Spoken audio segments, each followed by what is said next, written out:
this is a question about calorimetry, about conservation of energy as things heat up and go through phase changes. So first part is find specific latent heat of fusion. The specific latent heat of fusion, that's the amount of energy required to melt a kilogram of a material when it's already at its melting point without heating it up. You just create a phase change. So for ice, 0 degree ice turning into 0 degree water, latent heat of fusion times for mass gives you the energy required to do the melting.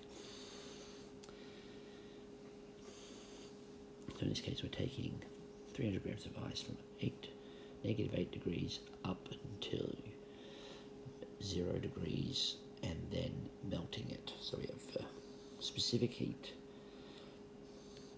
MC delta T plus MLV fusion, specific heat of fusion. So it's 0.3 kilograms times specific heat of ice times the temperature change with 8 degrees times 0.3 kilograms times the latent heat of fusion. It gives us a total of 4.92 by 10 to the 3 for the heating, plus 1.002 by 10 to the 5 joules for the melting, 1.051 joules by 10 to the 5 joules in total. So if it takes time for this heater, our heater is putting out, if we refer to a question, 1,000 watts. That's 1,000 joules per second. Power is work divided by time, or heat. In this case, it's doing heat divided by time. So the heat done, if you list the heat put in is the power times the time, or the time it takes is the total amount of heat divided by the power. Right, so I'm actually using what the time.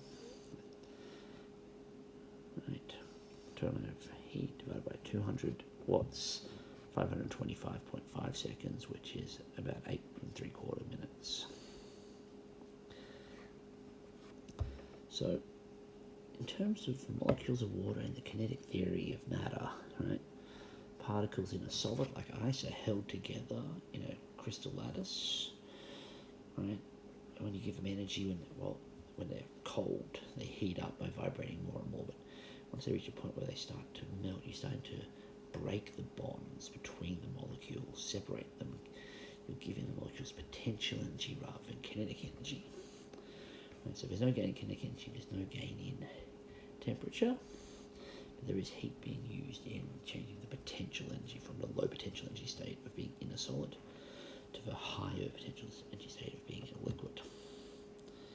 Once all the water ice is melted, then you can start to heat the liquid to reach the boiling point, at which point you start to